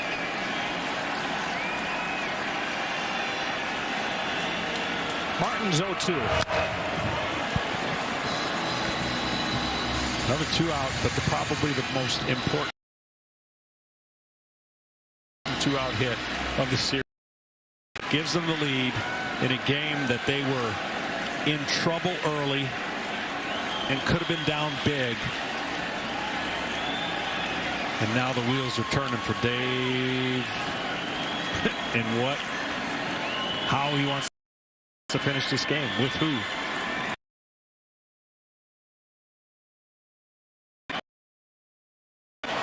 To end the 7th. You know, the postseason, you know, this one for Cody Bellinger, giving the Dodgers their first lead in Game 7.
Trump, Joe Biden face off one last time, and the stakes couldn't be higher. From COVID to the economy, it all hangs in the balance. It's the election of our time. Don't miss the final presidential debate on Fox News Channel. America is watching. A special Monday edition of NFL on Fox. Mahomes and the Chiefs head east. Touchdown! Allen and the Bills face their toughest test. Chiefs, Bills, Monday on Fox, NFL Network, and streaming on Prime Video. A Hernandez home run tied it in the 6th. A Bellinger home run gives the Dodgers the lead in the 7th. Here we go to the 8th. It's Freddie Freeman taking ball 1 from Julio Urias. As 2, 3, and 4 come up for Atlanta. The Braves are trailing for the first time in Game 7. Freeman. Cracks one back foul. It's 1-1. And with the National League MVP, Freddie Freeman, and he has kept up that performance here into the postseason. Now he's 0 for 2 tonight. And in this championship series, when he drives in a run, Atlanta is 3-0. When he doesn't, they're 0-3. On a 1-1. Freeman lifts it down. Down the line to left, towards the corner. Long. Too much celebration. Watch right here. I never understand these, but that one jacked up his shoulder. You won't see it right there, but you'll see it as he comes down. He won't do the second one, and he turns around, and then he heads down and winces. And it's his right shoulder. Hopefully nothing is major with that, but man, oh man, always makes me nervous in those celebrations. Fouled off, it stays at 1-2, and then when he went out there to play outfield to open this inning, he was shouting over to his teammates, kind of rolling his shoulder around. I'm telling you, it popped out is what he's saying. Came out of joint. And as a left-handed hitter, that's your lead front shoulder. I'm all about excitement. I'm all about high fives, but I've never understood the elbow, whatever you want to call it. It exposes so much, and it's so violent at times. But hopefully it's not a big deal for him, because right now the big deal is he hit that home run that could end up being, as you mentioned, one you talk about for a long time. Freddie Freeman in the heart of the Braves lineup trying to have something to say about that. 1 ball and 2 strikes. Second inning of work for Julio Urias. Fouled off, will do it again.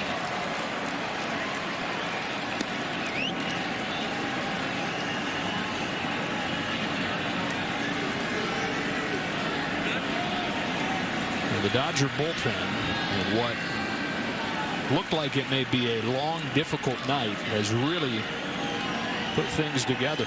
There's a walk from Albies in the 6th. That is it since the 4th.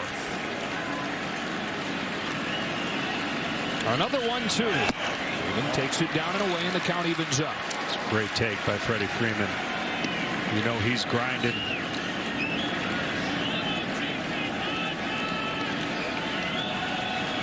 Best chance for the Braves to score is right here in this inning. With Ozuna and Darno coming up. 2, 3, and 4. 2-2. Ball. What a take, and he's worked it full.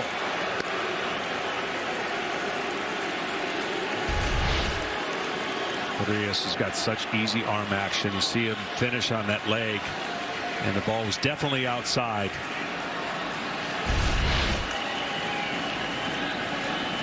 On a 3-2, Freeman swats a line drive to center. Bellinger is there for the first out of the 8th. Well, if you just joined us, I'm sorry, because you've missed a lot. You've missed a really fun game with some huge moments. The Dodgers in front 4-3. In a game the Braves led 2-0. Dodgers tied it with a 2-run single from Will Smith in the 3rd. Braves retook the lead. Dodgers tied it in the 6th and took their first lead in the 7th on this Bellinger home run. Epic at bat. Epic results. A little too much maybe celebrating, but not in a bad way. I'm talking about from an injury potential way. Ozuna takes ball 1. He injured that shoulder last year playing first base on a dive. It popped in and out of the socket, and that's why he stopped playing much first base. They didn't want to risk a similar play. Freddie Freeman, it seemed like, was limping after that first out, and it looks like he's headed down the tunnel. 2-0 on Ozuna. Ozuna has been kind of the unsung hero for the Braves. Freddie Freeman's been Mr. Consistent, been there all year, but Marcell Ozuna signed a one-year deal, and wow, did he have a monster year in the shortened season. 2-0. 2-1. Led the league in homers, led the league in RBIs. I mean, what a pickup on a one-year deal for a guy who had some average seasons in St. Louis, a little bit underwhelming. But he's put together best year of his career. He had flashes early on in his career in Miami of what he could do. But he's healthy and had an influence amongst the players that Brian Snitker said he's loved having him around. Takes very high here. 3 balls, 1 strike.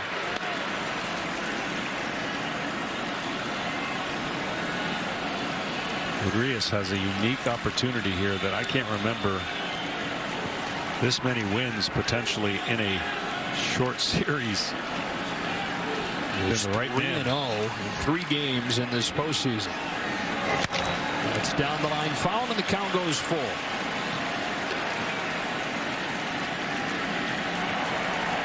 Guy's had, seems like, a changing role throughout his career, going from being the can't-miss prospect to fighting through injuries to back and forth between the bullpen and the rotation. Pitching in some big innings here, whatever the Dodgers have asked from him.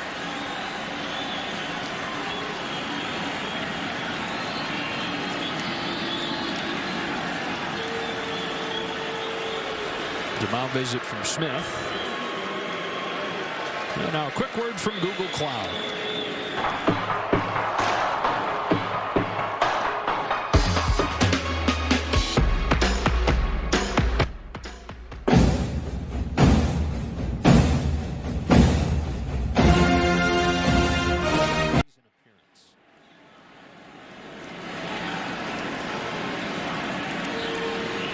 First pitch in October when he was 20. The youngest pitcher ever to win a postseason game. His 3-2. His punch to first, and Muncy's got it. 2 gone.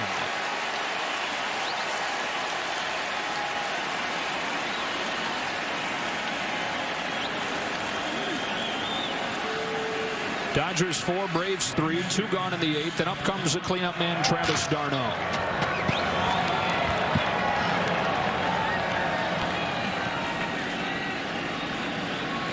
d'Arnaud is 0 for 3 tonight.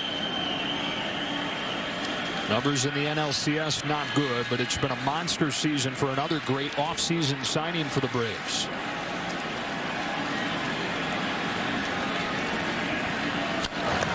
Pops the first pitch back, strike 1. d'Arnaud's 31, and his story's been told several times by now, but been quite a ride to get to this point. A former first-round draft pick, traded a couple of times for 2 Cy Young Award winners. Had a great future, the Mets thought, but he dealt with injuries, and eventually they released him last season. Spent a week with the Dodgers, then to the Rays, now to the Braves. Behind 0-2 here with 2 gone in the 8th inning of Game 7.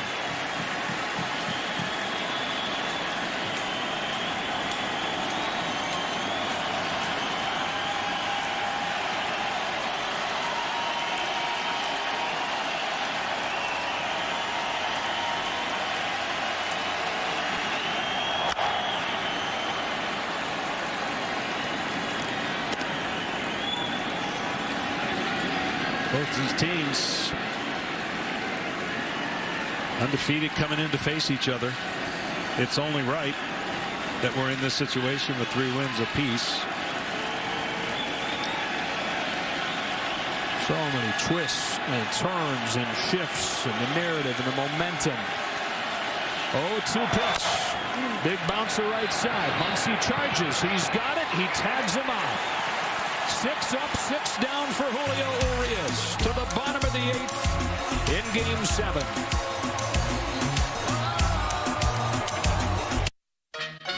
I'm a Verizon engineer, and today we're turning on Wow. across the country. Well, this is an intense game, is it not?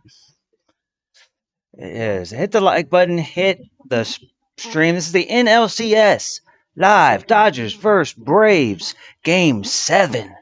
Come on, Braves country. Keep your faith. Keep the hope alive. We got this. We got this.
Atlanta's closer.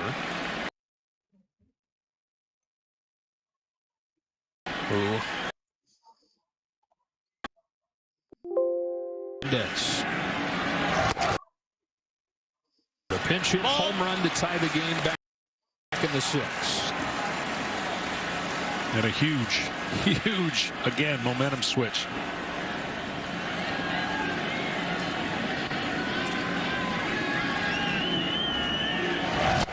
Chase is here, 1-1 strike. Looking ahead to the ninth inning for the Braves. Albies, Swanson, and Riley due up. And there is nobody warming in that Dodger bullpen. Kenley Jansen is kind of looming.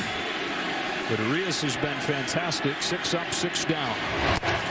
2 balls, 1 strike.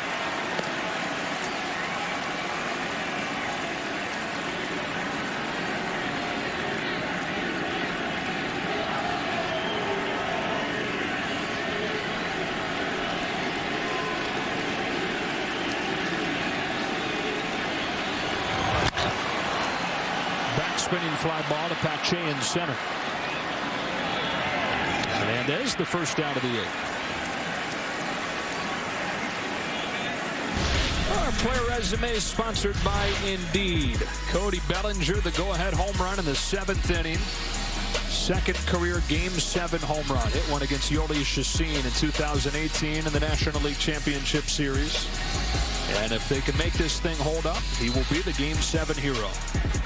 He'll be the Game 7 hero, and he'll pass the MVP award to his teammate Corey Seager in all likelihood. Yeah, hard to look past 5 homers and 11 RBIs. Yeah, and a good rally by Arias if he's able to get 3 wins, though. Rare to do. Ball 1 on Taylor.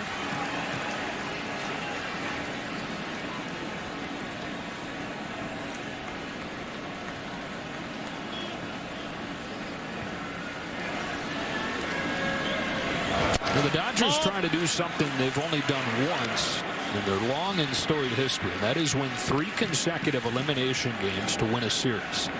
Only time they've done that, it was a 5-game series. 1981 in the NLDS. They trailed Houston 2-0. Came back to win that series 3-2. Taylor hits a fly ball to center field. This is routine for Pache. 2 up and 2 down. That 81 team, comeback kids, came back from down 2-0 in the division series, down 2-1 in the NLCS against Montreal, and then in the World Series against the Yankees, erased a 2-0 deficit to win the title. Back to the top with 2 gone for Betts.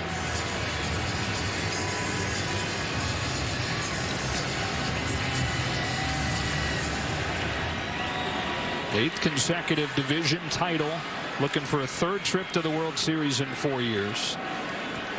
And the Dodgers feeling like this is the group to write a different ending. First one to Betts.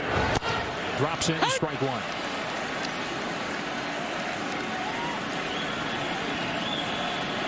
The team that seemed to have it all. 43-17 during the regular season. By 6 games, the best record in the league. Other than 2.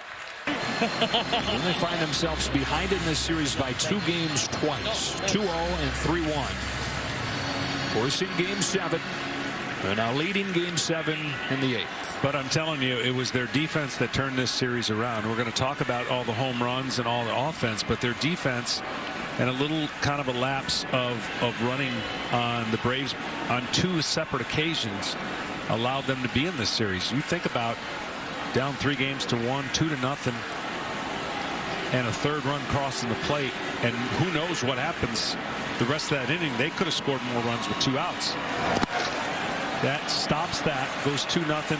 Dodgers come back and win. Same thing here. A catch that you could argue one of the best catches, robbing a home run, that changed the momentum. It's their defense that gets underrated because you talk about their offense and their pitching. Well, first in runs, first in ERA, but first in a lot of defensive measurements too. And that has shown up in game 7 and throughout this series. The Braves, meanwhile, if they're unable to rally in the 9th inning, it'll be hard for them to look past some of the mistakes on the bases over these last few games.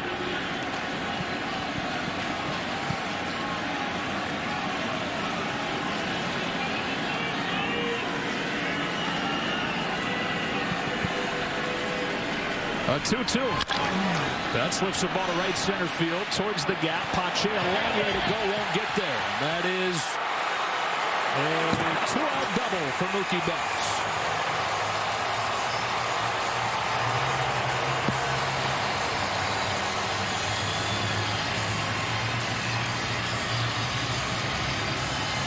Second hit of the game for Betts. Turned it into a double. He turned it into a double, and right about here he turns on the juices, but Pache made a great throw. Wouldn't have got him, but that ball kept tailing away from the Braves center fielder, and thought better of it for diving and picks it up on a hop. And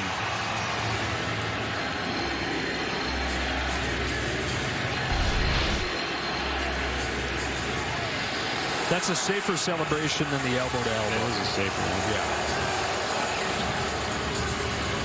Brian Snitker going to make a change. Out to at least talk to Mark Melancon. I'm not sure anybody was warming. So no, this is a discussion. This is a discussion about how he feels about pitching to Corey Seager, or should they just go ahead and put him on and face Turner?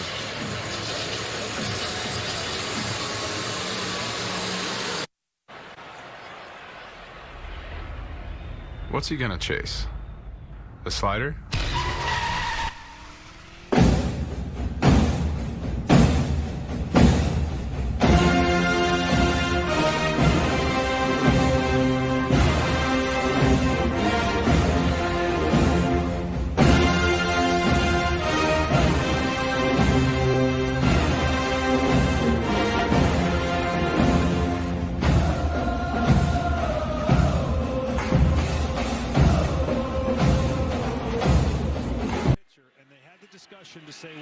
like to do, and can you pitch around him?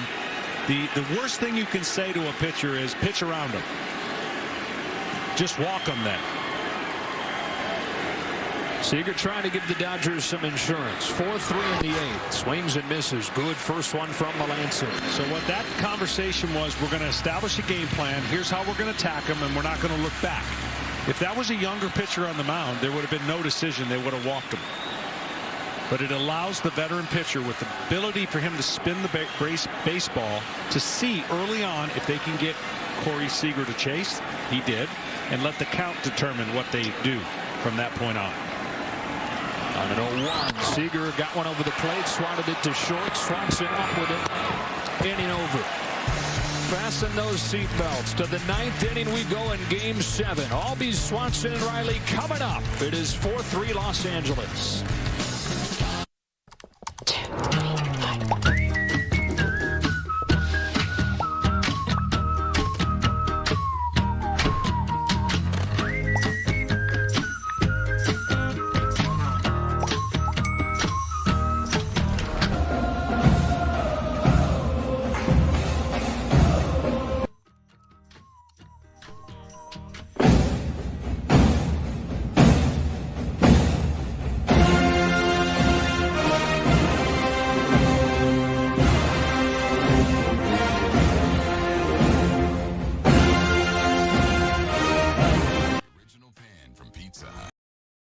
All right, well, is this not intense? We only got 3 outs left for the Braves. 3 outs left for the Braves to have a chance.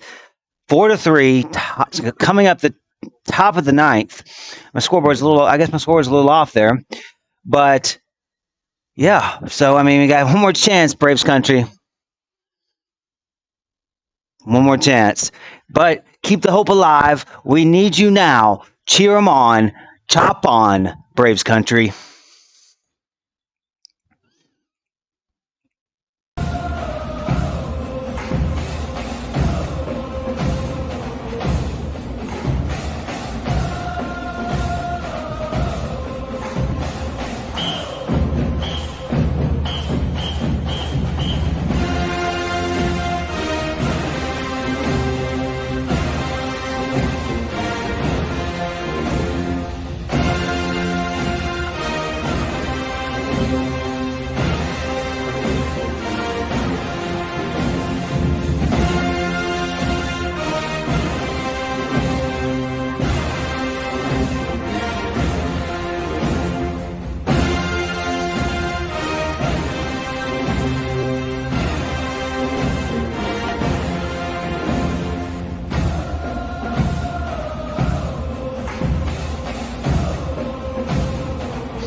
To the 9th inning and the NLCS presented by Camping World. The Dodgers 4, the Braves 3. Last chance for Atlanta with Julio Urias out there for a 3rd inning of work. He's retired all 6 that he's faced. He gets Albies, Swanson, and Riley in the 9th. Downstairs, ball 1. If you're the Atlanta Braves, you are happy that Albies is from the right side. I think his power is so much better from the right side. He just doesn't face as many left-handers. Not that he's just trying to hit a homer. He's trying to get on base as well. Ball. Changeup misses. It's 1-1. Couple of defensive changes for the Dodgers. Or 2-0, beg your pardon. Kike Hernandez is at second. Chris Taylor moves from second to left, replacing A.J. Pollock. And so the Dodgers lose the DH with Hernandez coming into the game. The 7th spot in the order is now the pitcher's spot. Swing and a miss, and it's 2-1.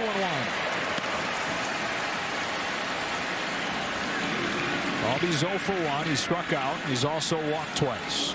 Now, unlike yesterday, one swing ties the game, so you don't mind the Braves being somewhat aggressive.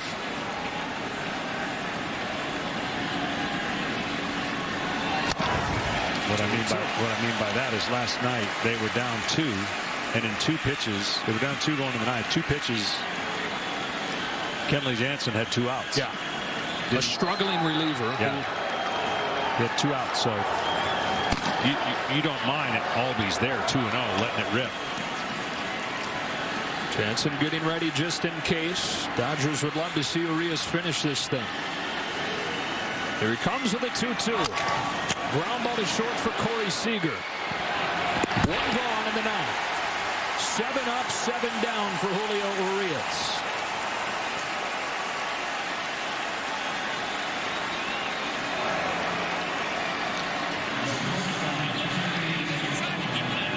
May gave up 1 in the first. Gonsolin was charged with 2 in the second. Trinan, Graterol, and Urias have combined to give up just 1 base runner over 5 1/3 scoreless innings. And it has worked out so far for the Braves, but Urias has really been their best pitcher. He's dominated the Braves from the left side and now has a chance to finish out. Given the opportunity to take that lead like they did, now he's in line to win and finish the game without having anyone else to come in. But now coming up is a guy you've talked about loving the big moment. Dansby Swanson homered back in the second. Tying run at the plate, 9th inning. First pitch, strike 1.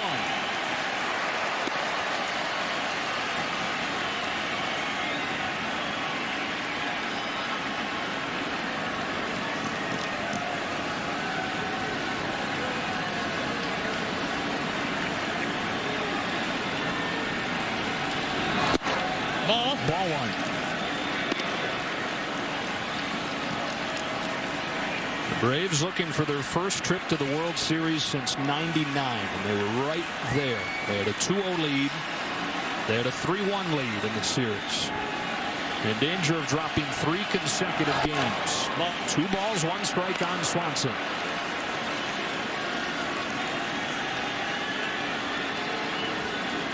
I know that Urias pitches out of the stretch, but he hasn't had anybody on base, and that would be something the Braves are trying to do just to see if there's any difference in the way he's throwing with a runner on, because he hasn't shown that so far. Seager again. 2 up, 2 down in the 9th inning.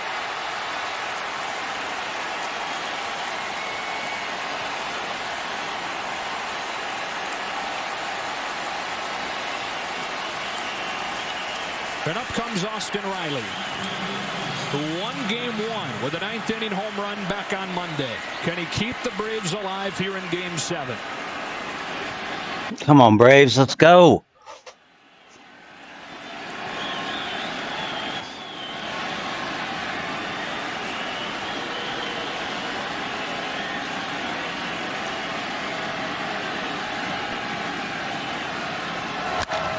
Towering fly ball. Oh.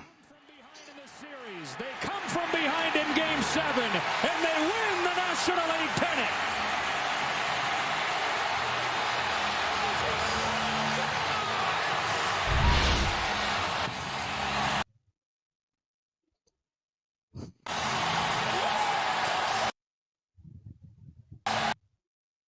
Third time in 4 years, the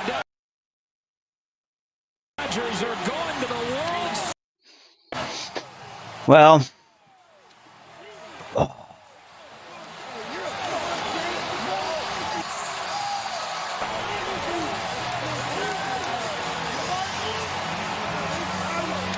right, I had enough of that.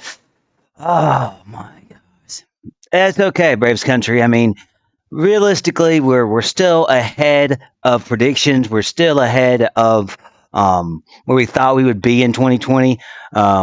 We got a freaking badass core of players, young players.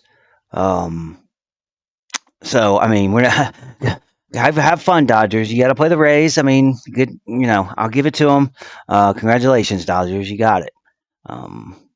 But you're gonna see us again because we're gonna be here. We're here now to stay as a playoff perennial. So next year, there's always, it's never easy being an Atlanta fan, being a Georgia fan. That's never easy. Always next year is a famous line in the city. Well, always next year, Braves country. 2020 was a good season. We played good. It was fun to watch.